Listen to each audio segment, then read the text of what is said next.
Today, Australia's universities, can they reform? With Salvatore Babones.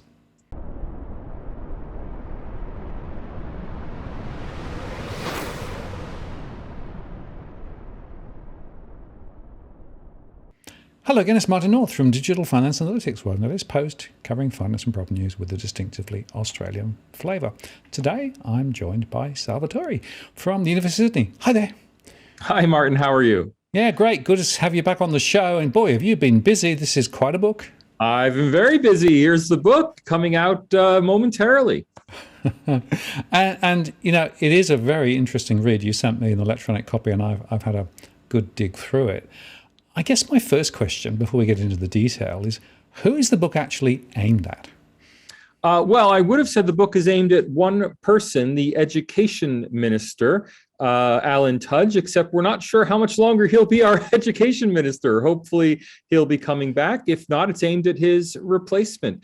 Of course, I'd love for everyone to read the book. I think anyone with a university degree, a child at a university, an interest in universities, will learn a lot from the book. It's really, well, I view it as an insider account of how universities work, something that we don't often tell the rest of the population, and that I suspect we don't tell ministers. In true, in true yes minister style, ministers come and go, and it's the universities who lead them around by the leash, get a few political points in maybe during their year or two in office, but I'm really hoping that the people who represent Australians in Canberra and in the state capitals will read the book to learn how their universities actually work. Yeah, well, I was reading it and I kept thinking of Hamlet and something rotten in the state of Denmark, right? I mean, there's a lot here to unpack in terms of what's wrong. But I think what, for me, you underscored was this is actually a moral question rather than a specific idea or, a specific policy issue. There's a really important moral question at the heart of your book. There is a moral rot at the heart of the system, but that's a new rot. I really stress this. Even when I came to Australia, if you go back to 2010, the stats aren't so bad. I mean, I arrived in 2008. Australia was quaintly old-fashioned from my perspective, coming from the University of Pittsburgh and Johns Hopkins in the US. And there was nothing really out of the ordinary about the Australian university system. But has that changed over the last decade? The system has really been completely warped out of all recognition in order to meet some very narrow goals. Now, I can give you, if you want, the overarching story of the book, which is that, in a few words, university vice chancellors have been incentivized to meet performance rankings based on performance metrics based on international university rankings. And they have restructured entire universities to meet those goals by leveraging international student fee revenue to hoover up the small number of scholars in the world who are registered on a list called the highly cited researchers list. And those researchers get them rankings, get them up in the rankings. And that bizarre political economy, taking a system and stuffing in, 1/3 of our entire student body by EFSL is now international students, in order to generate free cash flow to buy up highly cited researchers who generally don't teach in classrooms. That's an odd thing to do. And it costs the Australian taxpayer $1 billion this year because the universities went begging to the government saying, we have this successful work going on, but it's been interrupted for a year. Could you please tide us over? And of course, the taxpayer ponied up $1 billion to keep it going until the students come back. Well, one of the interesting pieces of data in the book there was the relative, if you like, cost of an domestic student and then there's a national student. And it's perhaps not what people would think. Well, for the last 20 years, international students have actually been undercharged at Australian universities, and they're still undercharged at 16 of the 38 Australian public universities. Now, when I say undercharged, I mean quite literally, the Commonwealth is spending more per student. The Commonwealth and the students themselves put together are spending more per student to educate domestic students than the universities are charging to their international students. Now, that's not true at every university. At my own university in 2019, I didn't do the calculations per university going all the way back, but in 2019 at the University of Sydney, international students were being charged slightly more than domestic students. That said, international students were in cheaper degrees. Their domestic students are concentrated in places like medicine, nursing that are very expensive. International students are in business, which is very inexpensive to offer. But that said, University of Sydney seems to be doing particularly, reasonably well on this metric. At James Cook University, international students are paying 60% less than what is paid on behalf of domestic students. At Murdoch, it's 50% less. At Victoria and Wollongong, it's more than 40% less than what is paid on behalf of domestic students. Tasmania, 1/3 less. So they're pretty substantial discounts. Across the entire group of 8, international students on average are paying 10% less than what is being paid on behalf of domestic students through tuition and the Higher Education Support Act and the small amount of state subsidies. Right. So that actually is a very important observation, because what it means is that taxpayers, directly or indirectly, are actually, carrying a very heavy burden here. Well, it's operating through a kind of accounting legerdemain. Australia's taxpayers are picking up the tab. What's happening is that the Australian government is paying for, say, a library at a university. And the university is saying, well, the library's there, anyone can use it.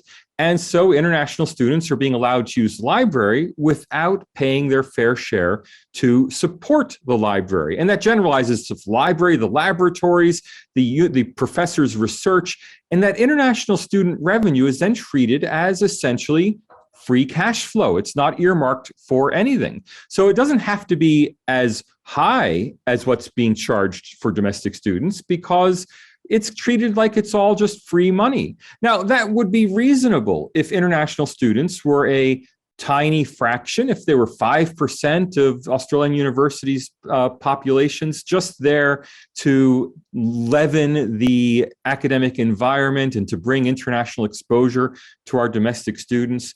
But when international education becomes a core business of universities, and it clearly has, universities talk endlessly about generating export revenue.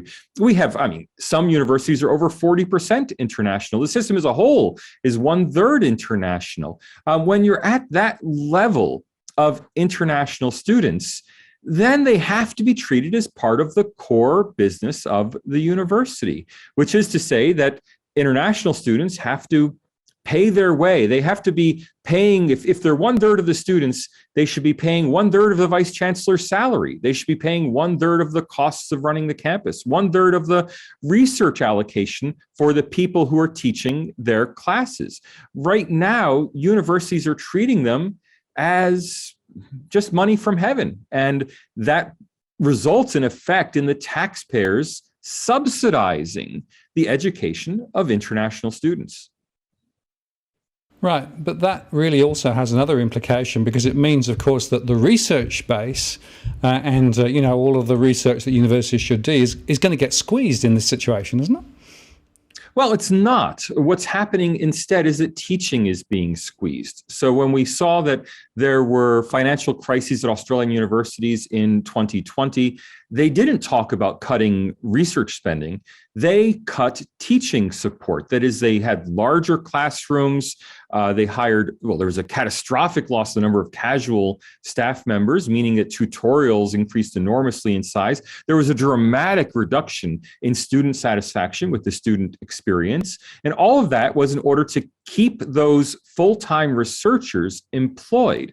The full-time researchers that were being supported with this international student fee revenue. Now, had international student fee revenue been going to support the people teaching their classes, well, a drop-off in international students would have meant a modest drop-off in the number of classes being offered, but it certainly wouldn't have resulted in, it shouldn't have resulted in any effect on class sizes, and it shouldn't have had any effect on research funding because it wouldn't, if it had been earmarked for the proper purpose, if international students were paying their fair share, and if that fair share were going in to pay for the educational services being offered to international students, well, the slight drop off wouldn't have had much of an effect on university finances.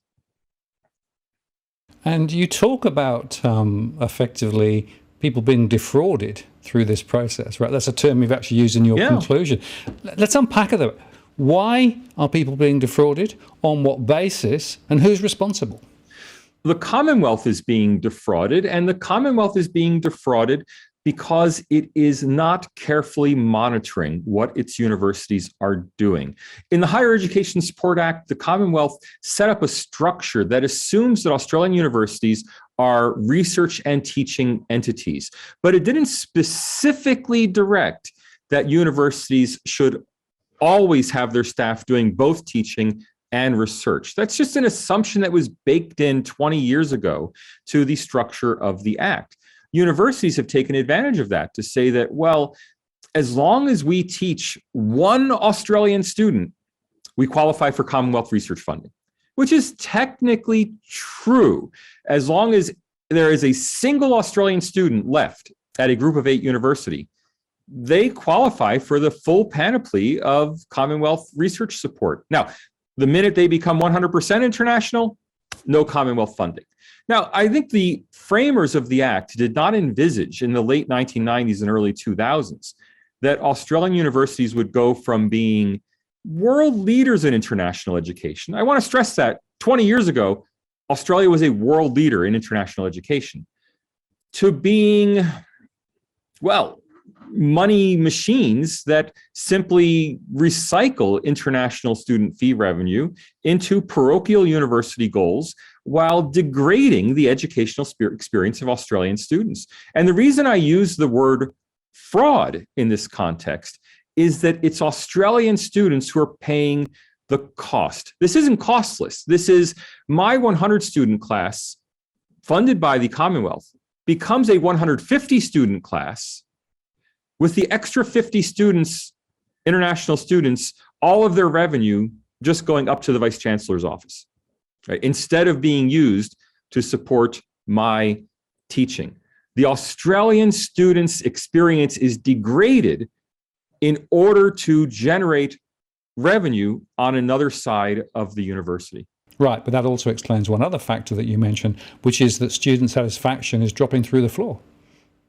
Student satisfaction is awful. And when you disaggregate it, it's even worse. So student satisfaction in Australian universities, of course, dropped due to coronavirus. But if you look narrowly at the student satisfaction score with engagement from their university, that has fallen through the floor. It's actually below 50%. It's always been less than their rating on other items. So student satisfaction, when you have it as an overall figure, includes things like, did they think their teachers were teaching well? Did they think their teachers were well informed? Well, all of that's relatively high. But student satisfaction with engagement from the university, which is composed of things like their perceptions of the personal attention they get, their perceptions of the facilities that are available to them, that is now dropped below 50%. And that, I think, is indicative of not just the coronavirus crisis, which of course resulted in a further fall, but of a broader malaise on campus that students feel, many students feel, that the campus is not really for them, that they're a lower priority in the pecking order of students at the university. And frankly, at many universities, they're right. And talk to me a bit more about this international rankings thing, because clearly international students look around the world and compare different universities, and therefore those international rankings become really critical. And so there's a lot of focus and attention on trying to beat up those rankings. Well, first of all, there's this ironic circular reasoning about rankings. We need high rankings to attract international students, and we need international students to generate money for high rankings. Well, just accept a lower ranking and fewer international students and everything is all right. But even that circular reasoning contains a myth. If you look across Australian universities, of course, the highly ranked ones, the group of 8 ones, often have very high numbers of international students. Mm. But many unranked universities have high numbers of international students. Murdoch University, UTS in Sydney, they're not constrained by their rankings. They're constrained by their location. So international students want to go to study at capital city universities. And they'll go to Victoria University, even though it's unranked, instead of University of Melbourne, which is ranked, because they're both in Melbourne, not because one appears in a ranking and another doesn't. I'm sure the rankings matter for international students, but I doubt they matter that much. And there was one other observation that you had in the book about the number of average courses, yeah, which I found quite astonishing. Can we just explore that a bit? The average Australian university offers 94 different bachelor degree courses and 83 different master degree courses. And there, I'm not counting all the sub-courses like a certificate that then leads to a diploma that then leads to a master's. Now, these are distinct courses leading to either a master's or a bachelor's degree. And there are only 2 exceptions, Melbourne and University of Western Australia. Melbourne pioneered what's called the Melbourne model of having a limited number of undergraduate degrees that were generic degrees that gave students more flexibility about what to study once they arrived at university. UWA implemented the Melbourne model, but has now abandoned it under its new vice chancellor. And so University of Western Australia is now dramatically increasing its degree offerings. And it's very telling. Their annual report gives a 2-word explanation as to why they abandoned it. Quote, increased competition. Essentially what they found out and what University of Melbourne has found out is that you can't have a sensible degree structure when other universities don't. Who wants to study for a University of Western Australia Bachelor of Engineering when you can go across town and get a Bachelor of Robotics, which sounds so much more exciting? And so as a result, University of Western Australia now has a Bachelor of Robotics degree. We need a sensible government, a sensible Commonwealth, as the monopsonist, as the single buyer of bachelor degrees in Australia, could simply define a limited number, maybe 8, maybe 12, certainly less than a dozen bachelor degrees, a Bachelor of Engineering, a Bachelor of Arts, a Bachelor of Nursing, a Bachelor of Medicine. Define a suite of bachelor degrees that are eligible for Commonwealth-supported places. If they did that, then universities would have to compete on quality instead of competing on branding. I mean, it's ridiculous. Here in Sydney, we see advertisements for public university degrees on the sides of buses.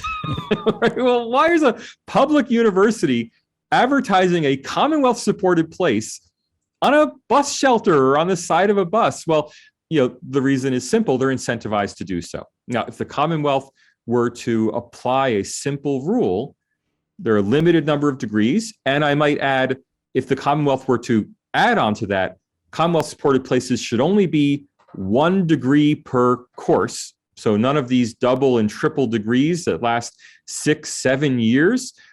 Instead, get every student a bachelor's degree and then move them on. If you want to study commerce and engineering, do a bachelor's in engineering, go to the workforce for 2 years, come back and do an MBA. That's the proper educational path. If the Commonwealth were to take my proposal, they could immediately expand educational opportunities. Instead of a student doing Bachelor of Engineering, Bachelor of Commerce, well, fund 2 students, one doing engineering, one doing commerce, and drive up quality, because we could now have metrics applied at the degree course level. Right now, it's impossible. Even though we have a graduate outcome survey, we can't compare outcomes per course because every university has different courses. Great for the universities, they can't be compared. Terrible for the consumer, which is the Commonwealth and the student. And on top of all that, we would push students into educationally appropriate pathways of progressing in their studies from year to year instead of always being at the entry level, because that's what the Commonwealth pays for. And just picking up on that, what about academic standards? I mean, there seems to be a lot of suggestion that over the years that the value of the degree in terms of what you need to be able to pass has been degraded as well, just to get the numbers through. Is that true? Are you seeing that in your data? We don't have easily compiled data on that. For that, we would need a lot of internal data from the universities. The Commonwealth is in a position to demand that kind of data. It demands it of schools, but it doesn't demand it of universities. Now, having a standardized degree structure would allow us to start collecting data about degree courses and start comparing degree courses in terms of their quality. It really would push a race to the top. Now, I will say anecdotally, I've had a lot of students reach out to me because I have become a public figure in this space. So a lot of students and some instructors reach out to me to complain about the difficulty or the deterioration in standards in units of study that have large numbers of international students, because realistically, we really can't be failing students because of their poor English, yet often the English is very poor indeed. And a lot of that is market driven. Universities accepting students with YELTS scores, international education, language education scores that are simply too low to study in an English speaking country. Well, that's become a serious problem. And especially in business. And ironically, in communications, one of the key areas where international students, especially Chinese students, have piled in is in faculties of communication, studying for a bachelor's of communication and master's in communication, where often 80% of the class is Chinese, which makes it very difficult if you have a lot of group work, and these classes do have a lot of group work. Well, you have a 5-student group, 4 of whom are Chinese, 1 of whom is a native English speaker. The native English speaker writes all the reports. And that's just a sad fact. And I've had lots of students. I've actually had student journalists reach out to me to interview me on this subject for their final reports because they felt really put upon. But that we don't have any systematic data to back up. It's all anecdotal. I might come back to the data point towards the end, but there were a couple of other interesting observations. One that really shocked me was the high proportion of those 18 to 30 years of age in Australia. I mean, this is a demographic bulge, isn't it? Well, look, I've been going on and on about international students, and you might notice I'm international. I'm certainly not anti-immigrant. I'm certainly not opposed to Australia being engaged in international education. That said, in 2019, roughly 20% of Australia's total population between the ages of 18 and 30 consisted of international students. Now, that's extreme by anybody's standards. In most developed countries, the ratio of outbound students going abroad for study and inbound students coming in inbound to outbound is roughly 2 or 3 to 1. That is, lots of students come to developed countries, relatively fewer go out. So for the US and for Germany, France, et cetera, it's about 2 or 3 to 1. For the US and UK, which are big international student destinations, it's roughly 11, which means 11 times as many students come to study in the US as Americans go to study abroad. Well, that's a large ratio, but we understand the US is an attractive study abroad destination. It's the same for the UK. Canada is about 6. New Zealand is about 10. Australia is 33. We're just off the scale, no matter how you count it. There simply is no country in the world that is anything like Australia's number of international students. I mean, we're at the point where 8 of the top 10 Chinese universities outside China are in Australia. Only the University of Toronto and University of British Columbia come close to our numbers of Chinese and international students. Well, let me just go on from there, because there's another interesting thematic in the book, and that's so-called Chinese influence. Which I think it's worth unpacking a little bit, because again, given the numbers involved and given the relationship between Australia and China, this is actually a big deal too, isn't it? Chinese influence does not operate, I'm stating this categorically, does not operate through the large number of Chinese students on campus. Of course, many universities are nervous that the Chinese government will stop allowing their students to study abroad. But I found no evidence that Chinese government influence operates through their international students. That said, there's enormous Chinese influence on campus, and it operates through research.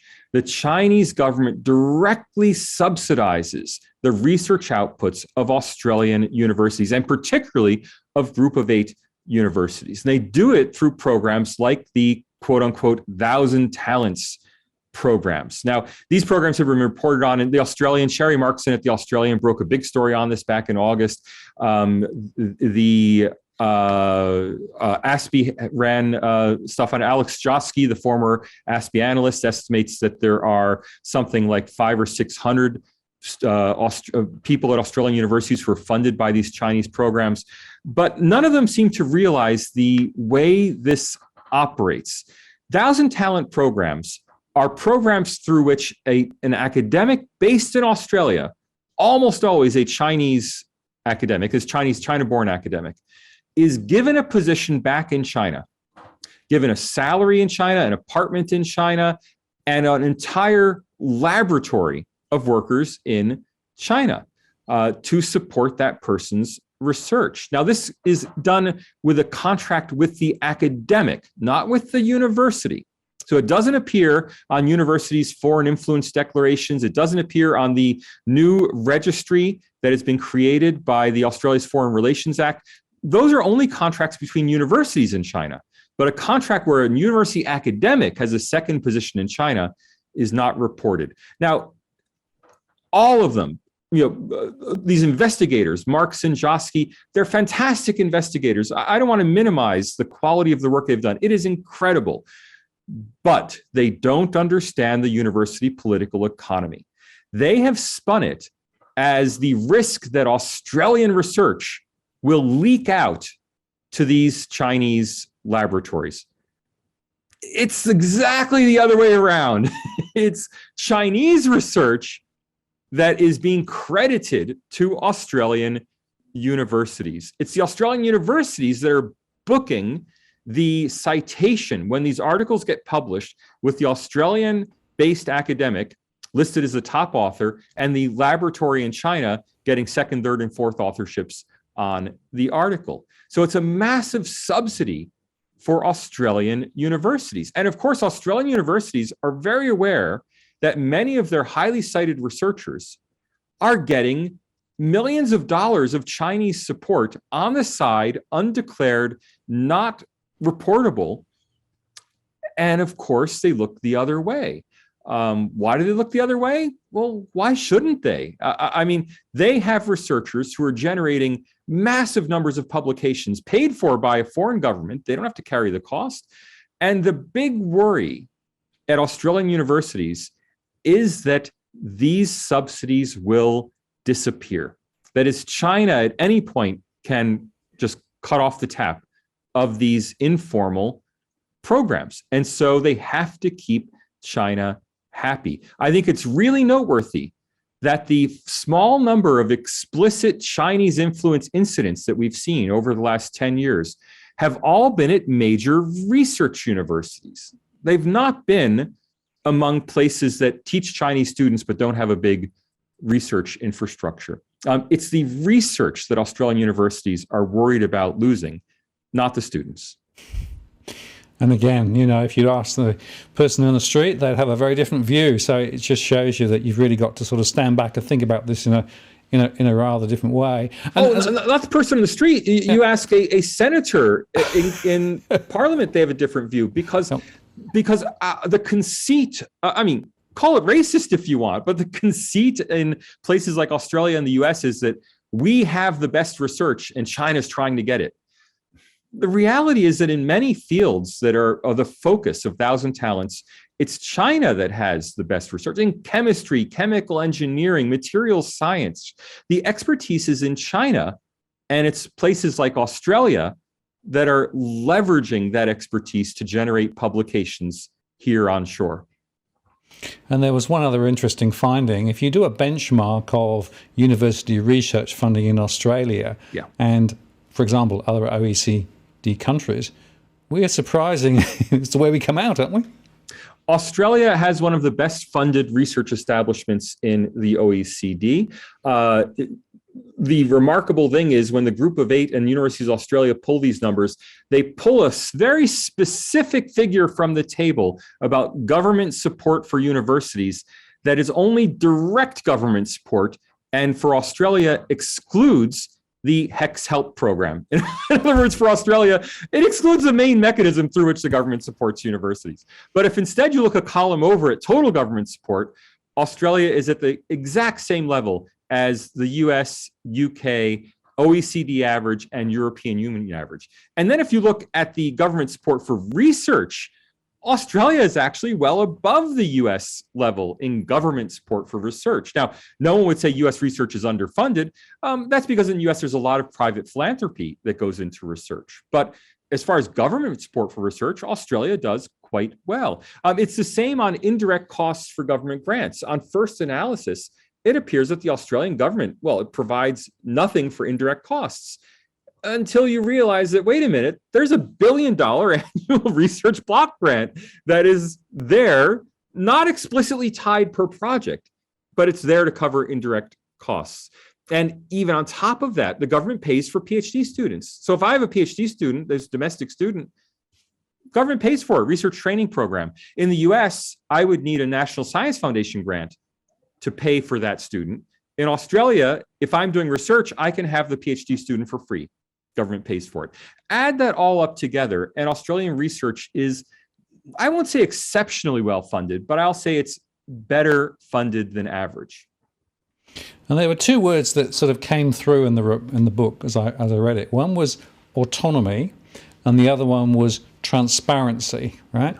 And in fact, it's really interesting because there's a degree of autonomy that universities have, which perhaps they shouldn't have, but they're not very transparent, going back to that data point. Absolutely right. I mean, autonomy really has to be coupled with transparency. And the problem is that we have autonomy of universities without transparency of reporting. I mean, let's get down from this big concept autonomy to some details. For example, the research block grant is just paid to universities as a big lump sum of money. They don't have to say how they're using it. And then universities come back to the government and complain, well, you're not funding indirect costs on my ARC grant. Well, that's because universities are given enormous autonomy and discretion in determining how to spend the money. If the Australian government did like the US government and said, well, you can only spend the money for these purposes, well, there'd be much more transparency in how the money is being spent. But of course, the universities don't want that either. Now, when it comes to transparency, look, these are public institutions. As your listeners will know full well, on the ASX, every CEO on the ASX has to report any performance incentives because investors need to know what kind of behavior is being incentivized in their executives. You can also get performance incentives for public university presidents in the United States under sunshine laws. You just put a freedom of information request in. Scholars have done this. There's an entire database a group of academics have put together with the performance incentives of every public university president in the United States. I've tried putting in freedom of information requests in Australia. No, this is private information. It has only been revealed once through a whistleblower leaking it to Senator James Patterson, who revealed some of the terms of the contract of Peter Hoy, who was then Vice Chancellor at the University of Queensland, but only dribs and drabs, right? Well, these are public universities supported by taxpayers. Why is it so secret? We can't even know what the incentives are that are being given to our vice chancellors. All of that is handled in camera by senates and in secret by the universities. That's flat out ridiculous. Well, as you say, universities are ultimately public entities, publicly funded. And why isn't that information made available? It should be there as just normal course of business, I'd have thought. I would hope it would be, but of course it's not. Look, let me quote to you, if I can just be self-indulgent, let me quote to you the conclusion of my book. If I can just go to the very end, quote, Every freedom of information request filed in the course of researching this book was denied. Data requests sent to TEXA, the Department of Education, Skills and Employment, and the QUILT program, the Quality Indicators in Learning and Teaching, also went unanswered or unfulfilled. The Foreign Influence Public Registry, created under the Australia Foreign Relations Act, contains the names of university agreements, but none of the details. The proposals under which the Australian Research Council hands out millions of dollars of taxpayer money are classified as commercial in confidence documents. None of these data are available. Stonewalling is a default response to all requests for data from universities, the government, from the university's regulators. It doesn't matter. They just won't tell us what's going on.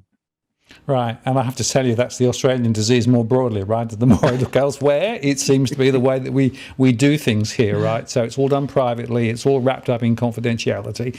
But public don't know. And actually, even some of the politicians have no idea what's really going on because of it. But it's our money. I mean, look, even a senator had to rely on a whistleblower to release a contract, and he had to read it under parliamentary privilege.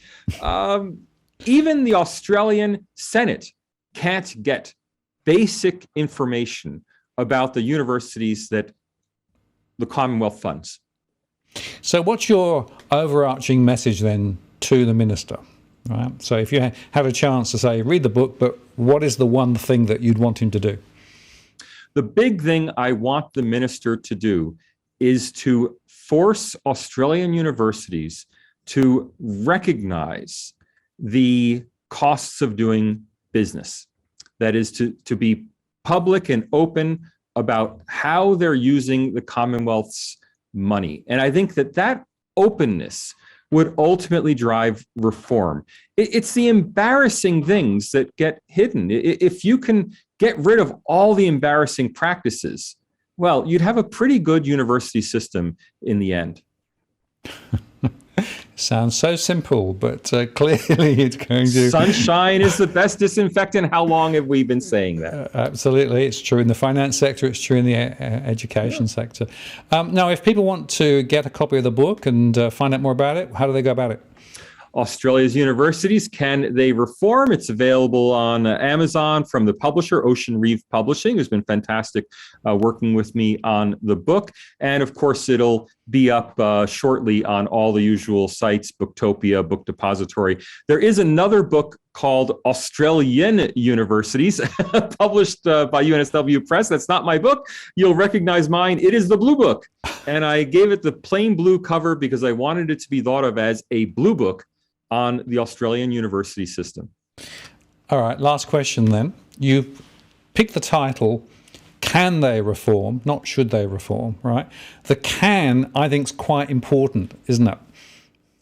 Well, spoiler alert, the answer is no. They can't reform themselves. Look, they have to be reformed. And you know, I'm the last person to want heavy-handed government interference. I don't think that the minister should be telling universities what to teach or how to teach it, but I do think the Commonwealth has a responsibility to set up a structure that promotes good behavior, to set up structures that encourage universities to behave well. And I think that's what we really need. Universities have to be reformed, but not by forcing them to adopt codes or telling them they need to, do something in the classroom, or by exposing some supposed China research contract. They need to be reformed by the Commonwealth, the people through the Commonwealth, setting up a governance structure that encourages pro-social behavior, honesty, openness, a real dedication to what should be the university's purpose of educating Australian students. I read through 39 university compacts, mission compacts between universities and the Commonwealth. They go on and on about educating students. None of them mention generate export revenue.